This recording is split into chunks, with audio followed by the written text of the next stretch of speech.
Kick the door. I got you covered. Police department, let me see your hand. Who's Isaac's girlfriend? She is. You're Isaac's girlfriend? Yes. This is 19-year-old Kiara McCulley and her mother, Lonnie. 10 minutes before this footage was taken, Kiara's boyfriend Isaac Apodaca called 911, confessing that Kiara had just killed their friend with a sword. Yeah, we got one down, Santa Fe. What? Go back inside. Go back inside. Where's my house? Crime scene. There's a deceased person in your garage. That's why it's a crime There's scene. a body in there? Yes. Inside the garage, police discover a brutally dismembered body of 23-year-old Grace Jennings. Kiara is immediately arrested and taken into custody. But what the officers don't realize yet, there's someone else also involved with the murder. And what they're about to uncover is a deadly love triangle and a 5-year-old horrifying secret that ultimately led to one of the most gruesome murders Santa Fe County has ever seen. Her basically reenacting what she did to herself, but making it worse. Yes. What do you mean here when you say that? Uncle, I am wanting you to kill her. You have to end your suffering by ending her joy. It's October 29th, 2022, in Santa Fe, New Mexico. After an argument with her fiancé, 21-year-old Grace Jennings turns to Instagram, asking if anyone has a place she can crash for the night. A few hours later, 25-year-old Isaac Apodaca replies, offering her a spot in the garage where he lives with his girlfriend, Kiara McCulley. Grateful for the kindness, Grace accepts the offer and brings her belongings over. Little does she realize, things are about to take a horrifying turn for the worse. The following day, the Santa Fe Police Department receives a disturbing 911 call from Isaac's mom, reporting a murder in the garage. Within minutes, officers rush to the scene, and what they find inside is nothing short of horrifying.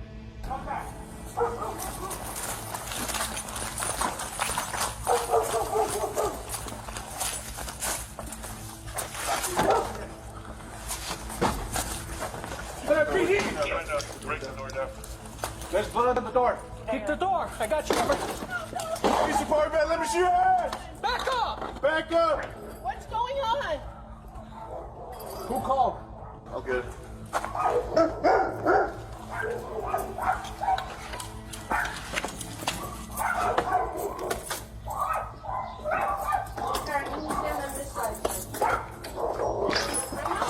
First time he set up the color was at the AP bar. Hey, stay off the radio right now. Yeah, we got one down, Santa Fe. Inside the garage, officers make a horrifying discovery: the lifeless body of Grace Jennings. Lying nearby is a long sword, its blade stained with blood. Grace's body bears multiple wounds, consistent with brutal cuts and stabs. What began as a welfare check now turns into a full-scale homicide investigation. Isaac Apodaca is nowhere to be found, but inside the house, officers locate 19-year-old Kiara and her mother. Who's Isaac's girlfriend? She is. You're Isaac's girlfriend? Yes. Okay. What are you to Isaac? If you have one, Well, I'm kind of mother-in-law to be. Kind of, sort of. This is your daughter? Yes, this is my daughter. Step out with me real quick. What's your name? Kiara? Kiara? Do you have shoes on? No. Okay. This is his girlfriend. Crown from real quick. Oh, can I get some shoes on or something? Not right now. You get some shoes for her? We detain at this point, okay? I have cats. I have to. They can't Unfortunately, get out ma'am, of but the house. this is an active investigation, okay? So Can I nobody's going block back the in the door house. somehow? No, this is a crime scene at this point. How's my house? Crime scene. There's a deceased There's a person dead in your body in the garage. garage. That's why it's a crime There's scene. a body in there? Yes. Dead body in your Stand garage. up for me. Just walk this way. What the f- Go ahead and come here with me now. Following her arrest, Kiara is placed in the back of a police car and taken to the station for questioning. Meanwhile, officers turn their attention to locating her boyfriend, who may also be involved in the murder. Just a few minutes later, they find him waiting down the street. You don't have any knives, any weapons on you? No. No? Just put it down for now. Just put it down. You're not in trouble, bro. Gotta make sure you don't have any weapons, okay? Here, put your hands up right here. Right here.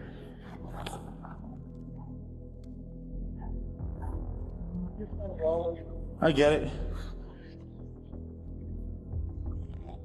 It's good, bro. Here, for now, bro, just because we're It looks like your girlfriend or whoever's in there is really injured. So for now, we're gonna put you under detention, okay, until we can figure this out. And I walk into the garage.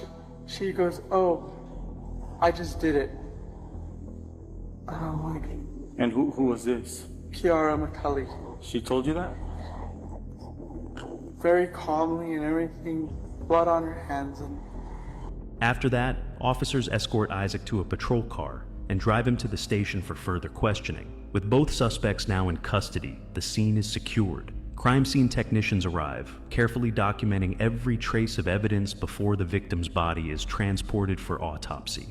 Back at the station, detectives prepare to begin their first interrogation, starting with Isaac. So this is what I want you to try and do, okay? I want you to kind of think back to where kind of all this began before there was ever anything regarding the incident.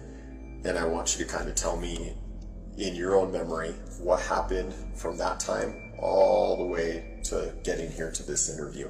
I was talking to Grace, who was in the garage as well. I said, we have to go. She's telling us we need to leave. And I said that, and then I proceeded to start packing my stuff. And I left the main house to go use the restroom for the last time. And then I walked her back into the garage. She walks up to me and goes, "I did it." With a smile on her face, and I looked at the ground and I was like,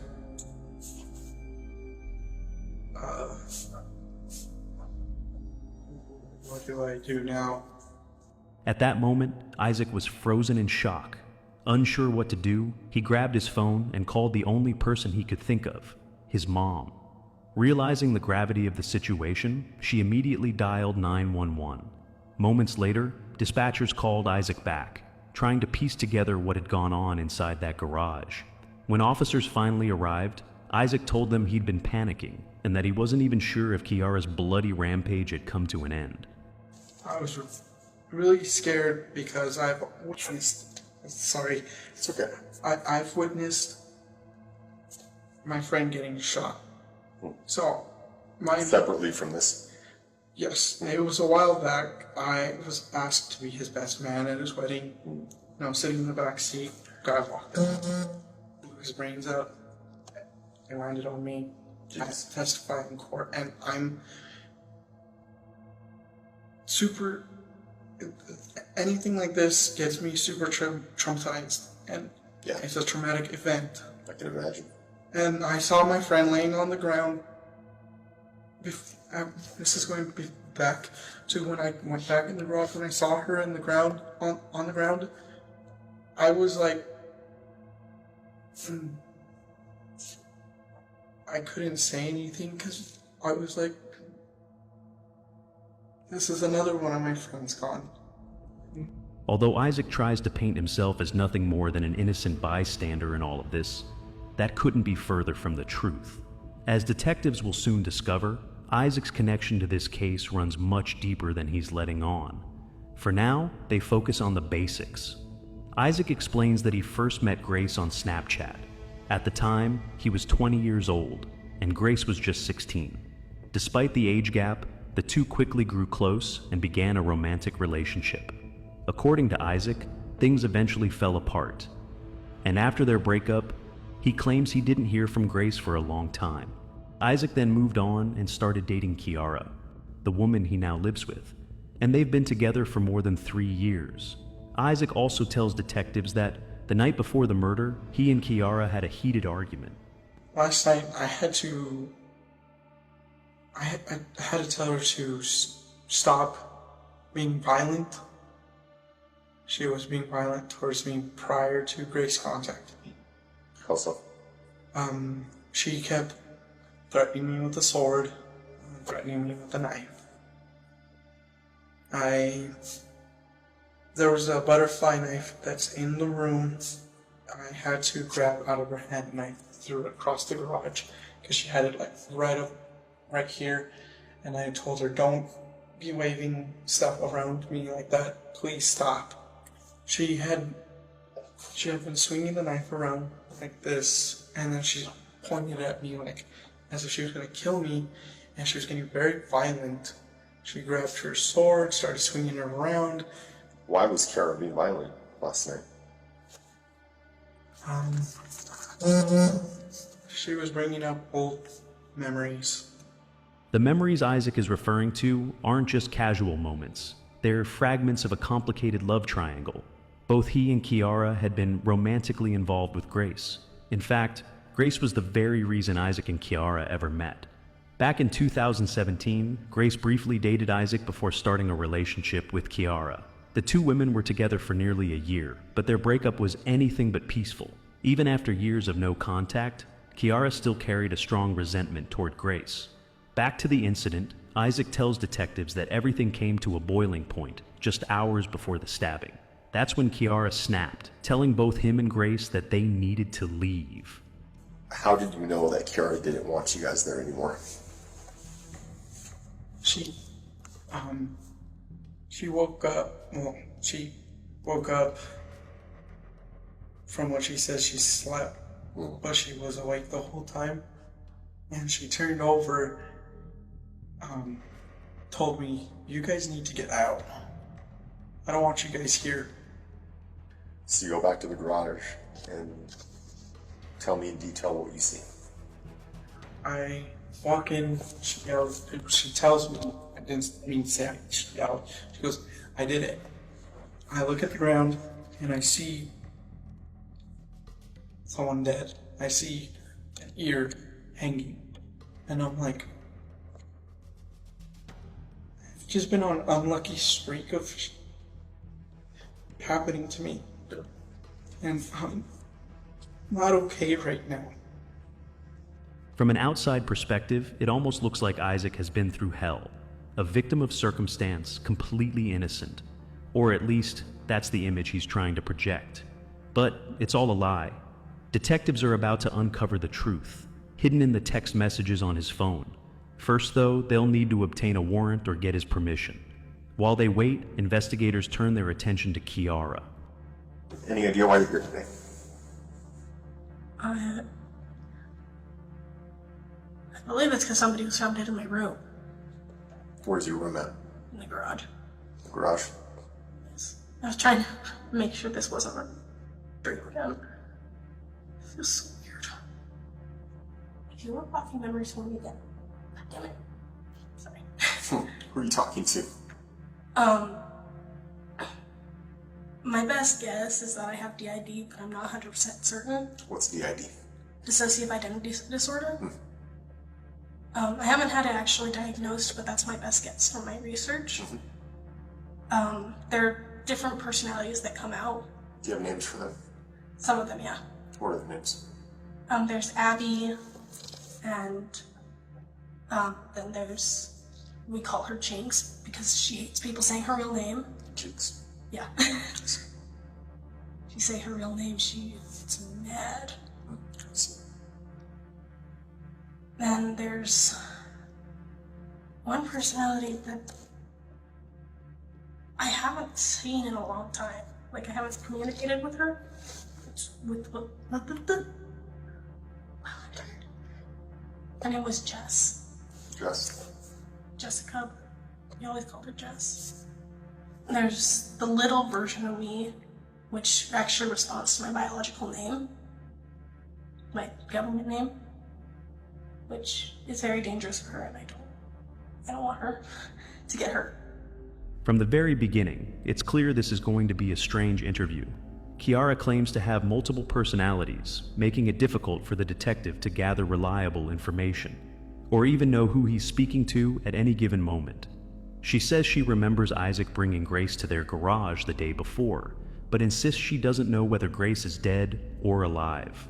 In a chilling contradiction, she describes Grace as both the first person she ever loved and the first person she ever truly hated. Kiara also reveals that she and Isaac have been in an on-again, off-again relationship since April, when they broke off their engagement. But above all, the detective wants to hear what she has to say about the incident itself. Isaac came back, and I started feeling frustrated because she wasn't listening to me at all. So I got up and I left for a while.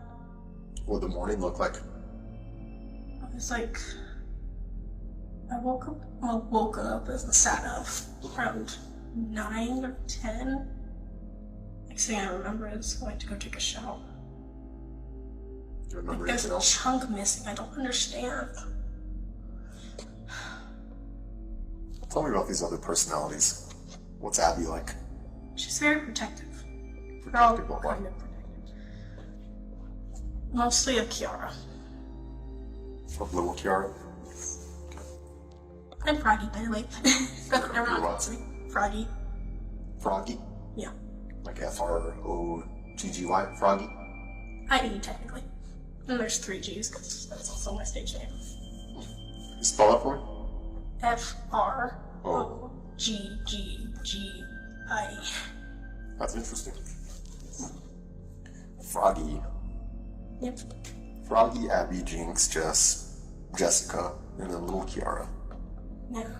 Like, Abby's very protective. She takes control when I'm in a very dangerous situation and just says, okay, I'm here now.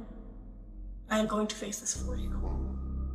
First, investigator wants to understand her personalities. There's Abby, the protective one, mostly guarding little Kiara. Then there's Jinx, the troublemaker, withdrawn, cynical, someone who doesn't like people much.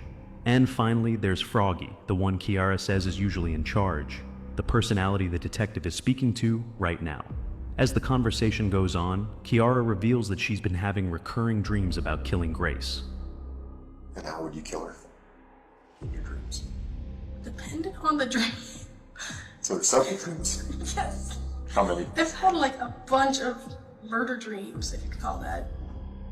About a lot of different people. Mine is Grace. Yeah. Grace is like the number one I'm pissed at you.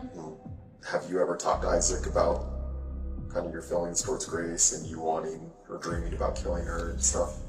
I've talked to him about my dreams at least 1 time. He always has this hope that she'll be better than she was. And he was the one who found the video in the first place. He found me and he tried to help me. The video she refers to was filmed in 2016 when she was 14. It allegedly shows several men assaulting her while Grace stands nearby collecting money. Santa Fe police would later confirm that Kiara did report an incident from that period, though they did not release further details. Kiara says that ever since, she has been haunted by dreams of killing Grace, replaying the abuse she experienced and imagining it happening to Grace, only worse. Were you talking to Isaac last night? Were you guys messaging each other? And I was trying to tell him to get her to leave. was Isaac trying to push you to kill Grace? Yeah. I had my dagger in my hand, and I kept going, and then just stopped. Like, I felt a little kid's hand hold me back. Like it was Kiara telling me, don't. Because that was also her best friend's sister growing up. Yeah. God, things got so messy. Do you think you killed Grace? I'm not sure. She is dead. That's the dead person found in the garage. Do you have any memory of that?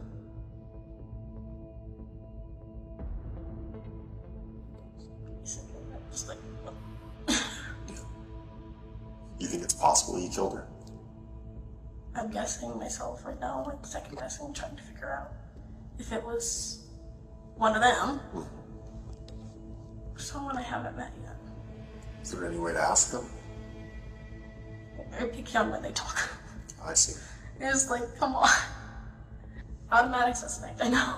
Well, yeah, it's not. Yeah, it's not ideal, but It's not what's the ideal. point in lying about it? It was really not. And it's interesting that you have that kind of wisdom, because most people come in here and Try to lie their way out of it. yeah, and it's very irritating.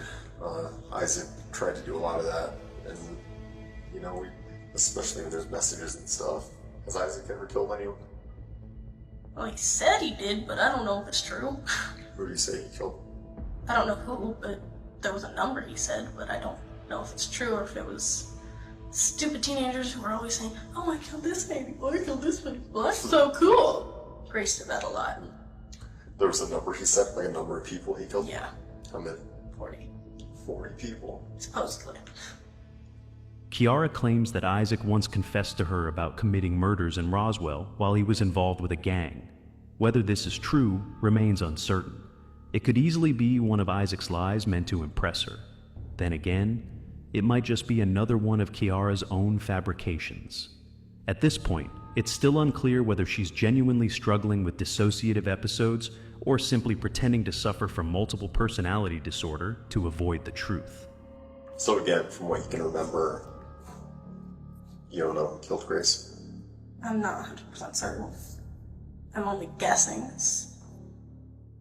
I've seen Isaac get violent before, but I know how angry I am at her.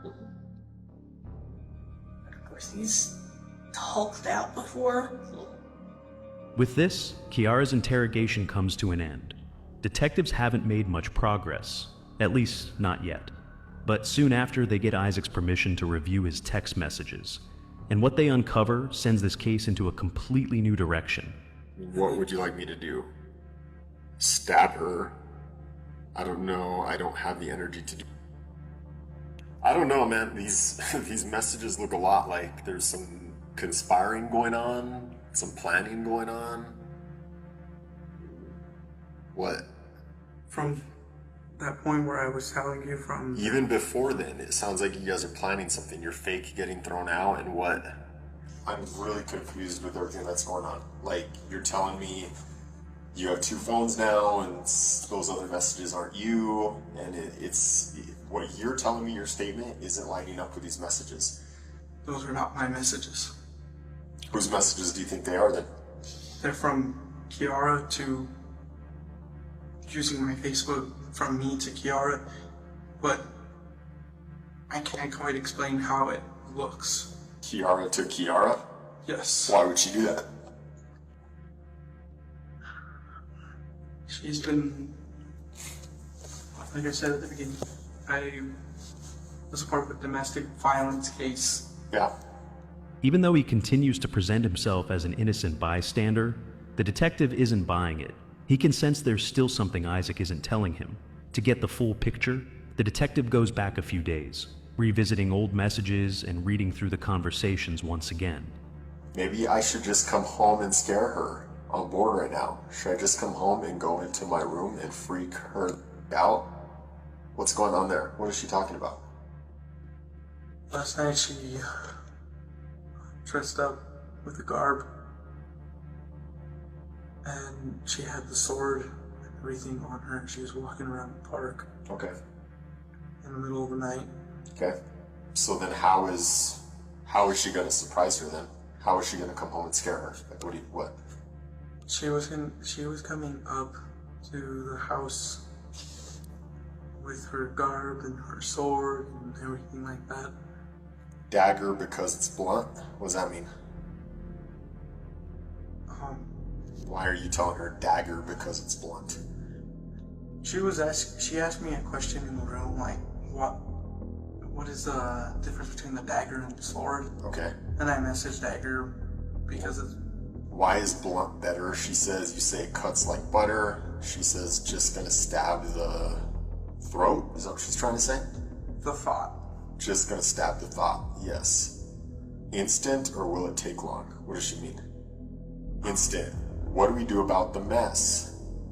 What do we do about the mess? What mess?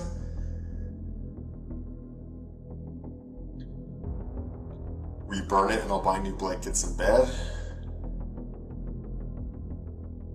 What's going on here, Isaac? I was talking to her and...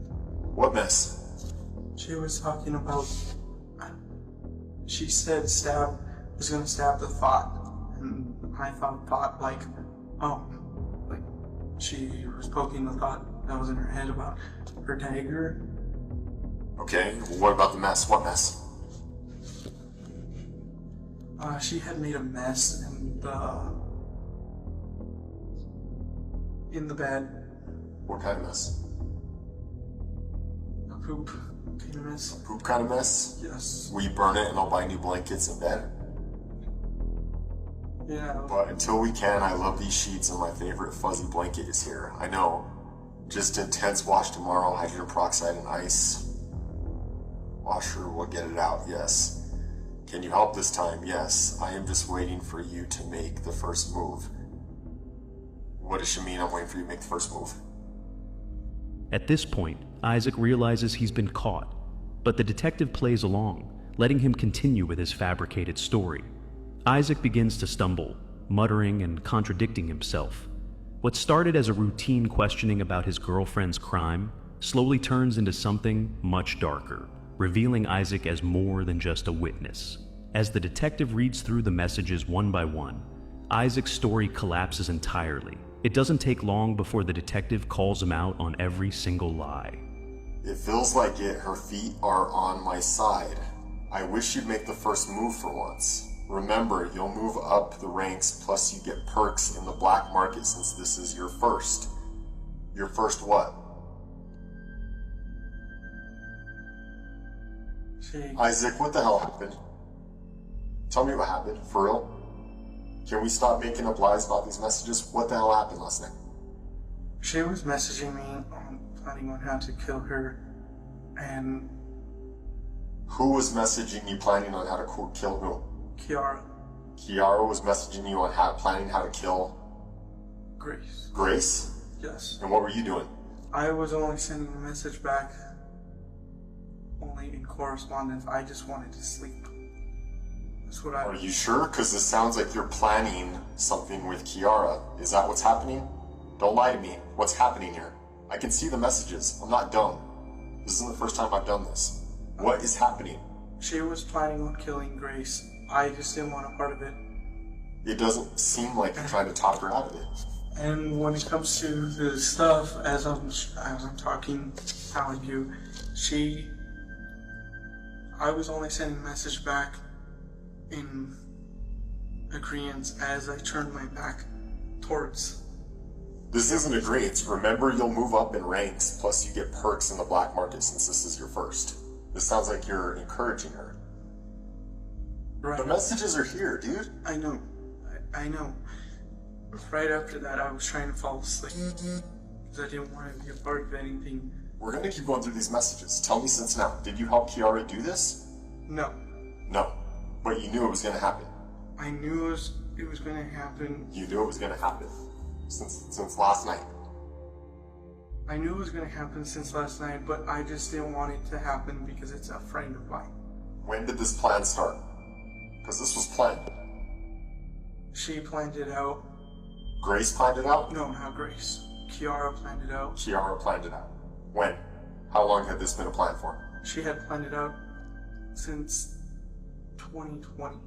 Kiara planned to kill Grace since 2020. Yes. And you knew about it since 2020. Within just a few minutes, the entire tone of the conversation shifts. Isaac suddenly admits that he had been lying earlier, and that he knew a murder was going to happen. His message encouraging Kiara to do her first now takes on a chilling meaning, possibly implying that he himself had killed before, just as Kiara had told detectives earlier. For more than 2 years, Kiara had been planning to kill Grace. And when Grace texted Isaac asking for a place to stay, it seemed her plan was finally set in motion.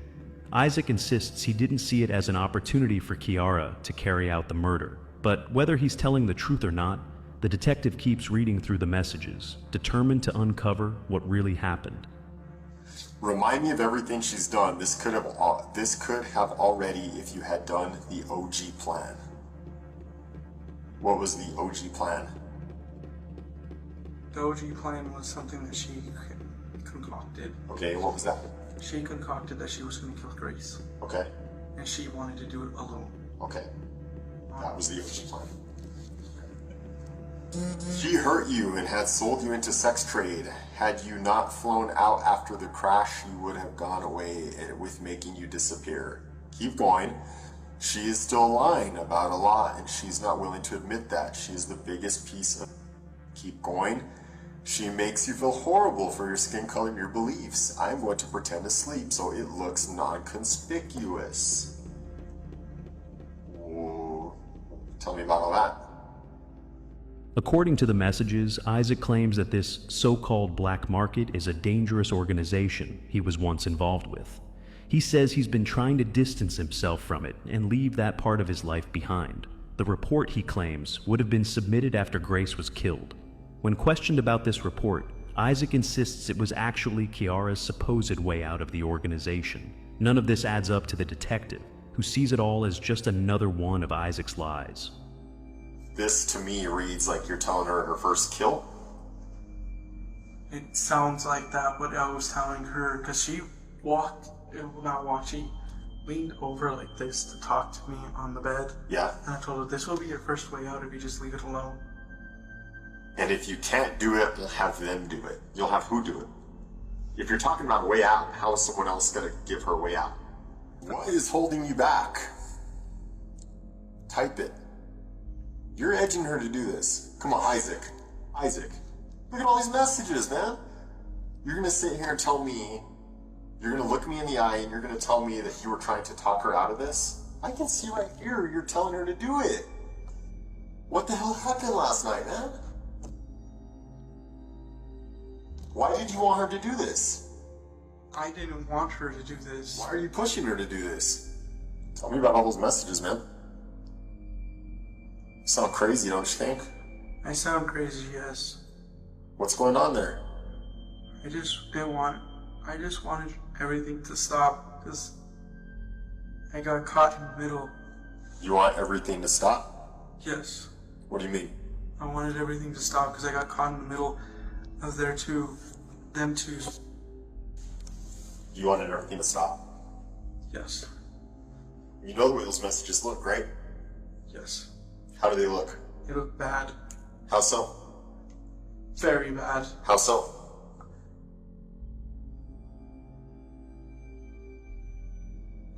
Tell me what's bad about them. They look like I was a part of it. Oh yeah. Big time, man. So tell me what really happened. What's the point of all this? Why did this happen? The point was that... It's over, Isaac. It's over. Look at me. Look at me. It's over, dude. It's over. What you can do from here on out is be truthful and help us understand why this happened. Mistakes happen, dude. You need to own it. Tell me everything. Even when confronted with clear evidence of his lies, he continues to deny helping Kiara commit the murder. He admits that she asked for his help, but insists he refused to take part, claiming he was simply caught in the middle of everything. But his own messages tell a different story. They reveal that not only was he assisting her, he was even encouraging her to go through with it as soon as possible. He tells detectives that Kiara kept a kill list, which included him, her mother, Grace, and two of her friends, Ozzy and Brady. Still, he swears he never believed she would actually act on it. In the end, he looks at the detective and says he's ready to tell the full truth. Those messages were me telling her how to plan it out. Okay. Keep going. And when throughout the night, I was getting prodded. We got told to leave. I was told to leave, so was Grace. And I started packing my bags. When I finished packing, I had to go pee. Came back, there was a dead person in there, Grace. Well, what seemed dead. From there, all I decided to do was call my mom. Because my mom's my safe spot. The detective has already heard this story before. After a brief pause, he steps out of the room for a few minutes. When he returns, he confronts Isaac with one of his disturbing messages. What do you mean here when you say that? Pungle, I am wanting you to kill her. You have to end your suffering by ending her joy.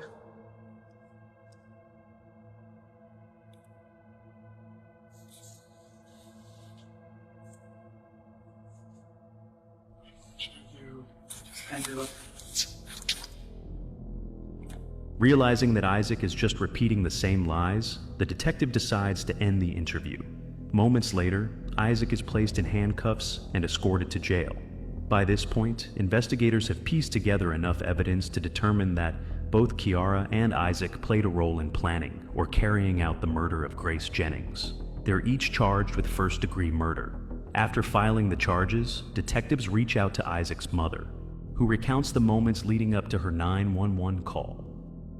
And then after he called me, he said that, Mom, I just witnessed something, and he wouldn't say anything else. And I kept asking, what do you see, son? And he didn't say nothing. He was just quiet. He was shocked. And he said again, Mom, I witnessed a murder. And I'm asking, who and what? And I'm like freaking out. And he said, Killer killed Grace. And I asked, how? And then he couldn't say. He was so in shock. And he finally said, he replied, Killer killed Grace with the sword I bought her recently. And he was all, I'm scared of my life, Mom, I'm scared of my life. Isaac's parents are soon informed that their son is being charged with first-degree murder, and they don't take the news well. In their eyes, the blame lies entirely with Kiara, whom they describe as having a history of violent behavior. A few days later, they visit the station to speak directly with the lead investigator. So he saw Kiara do it. He said he witnessed it. I heard that part. Yeah. And I said, call the cops. Why come you didn't call the cops? Why you call me? So my husband, that's when my husband gave me his phone. I'm with him on this phone, and I'm with the dispatch, and I'm letting her know what's going on. And he's like, I need to go. I need to get my bag. And I was like, you cannot touch anything. That's evidence. Yeah. You leave it alone. Well, and I've just heard bad things about her from people that I know that knew her, kicking people in her down there, slicing her son with a knife, almost stabbed him. She's very violent. They let her out. She's dangerous. Yeah. I told my son all the time. My sister even said, don't go back with her. She's dangerous. Why are you going back with her? Why are you believing what she's saying? Isaac's parents claim that after the couple ended their engagement in April, Kiara repeatedly called and begged Isaac to come back to her. They also revealed something even more disturbing. Kiara often referred to herself as a witch. On social media, she posted a series of unsettling videos, some of which featured Isaac. In one of them, she's seen lip-syncing to an audio clip about killing people. Can we all take a moment of silence to acknowledge the fact that despite I have yet to turn into a serial killer? And then recently I looked into Kiara's Instagram, and recently within the time leading up to Grace's death, they all were part of those weird, creepy videos. Like you could hear the sound of people dying in the background, I would say. Yeah. And it's so creepy, and it happened within like 3 or 4 days before the incident happened, and it's just weird. But then you scroll more down onto Kiara's videos, and they're just like normal videos. These posts reveal Kiara's dark side. As expected, Isaac's parents do everything in their power to paint him as innocent. But their son wasn't just a bystander. He played a major role in planning the murder. With that, the interview comes to an end. Now, with both Kiara and Isaac behind bars, detectives can finally focus on piecing together the rest of the case. A month after the murder, a judge declares Kiara incompetent to stand trial and orders her to undergo evaluation at a behavioral health institute. However, in February 2025, Kiara ultimately pleads guilty to aggravated second-degree murder and conspiracy to commit first-degree murder. Macaulay pleaded guilty yesterday to second-degree murder in exchange for testifying against her boyfriend. He's accused of coercing her to kill Jennings. Macaulay now faces 30 years in prison. That's twice the time a second-degree murder charge normally carries, but the deputy district attorney says the extra time is for the, quote, brutality of the killing. As for Isaac Apodaca, he rejects a plea offer and presses forward to trial. As of the latest reports, Isaac's trial is ongoing, and no public verdict has been confirmed.